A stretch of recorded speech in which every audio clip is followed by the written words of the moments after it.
E aí, pessoal, hoje estou aqui para apresentar para vocês a tabela periódica. E o que vai ser a tabela periódica? Bom, ela vai reunir todos os elementos químicos que a gente conhece.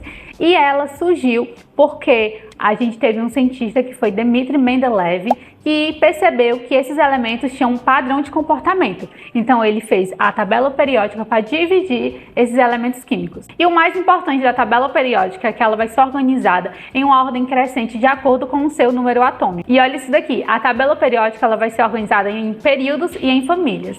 Todas essas linhas que a gente está vendo, elas vão ser organizadas em período. Já as que vêm de cima para baixo ou de baixo para cima vai ser organizada por meio de famílias. E elas vão ser divididas em gases nobres, metais e não metais, e por isso que elas vão ter as cores totalmente diferentes. Aqui na tabela periódica, vocês vão perceber que existem os elementos químicos que a gente já trabalha dentro de sala de aula, que vocês estudam ele e conhecem bastante. Um exemplo vai ser o oxigênio, o nitrogênio, o carbono, o boro, mas também tem alguns elementos químicos na qual a gente não está trabalhando em sala de aula e que talvez vocês não conheçam.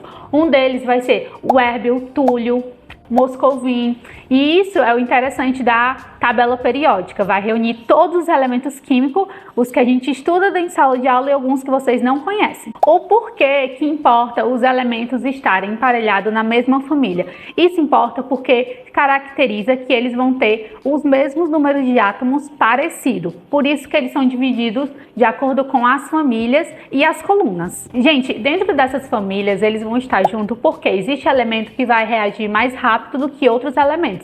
Algum deles vai ser o sódio e o potássio. Eles são dentro da mesma família e eles vão reagir mais do que outros elementos. Por isso que eles se categorizam na 1A, que vai ser a primeira família da tabela periódica. Todo esse contexto da tabela periódica e essa divisão desses elementos, eles vão ser muito importantes para a química, principalmente quando a gente vai trabalhar com os números da química, principalmente quando a gente trabalha com a massa atômica desses elementos. E essa foi a aula de hoje, espero que vocês tenham gostado. Comenta muito e curte e também já fica ligadinho na próxima aula.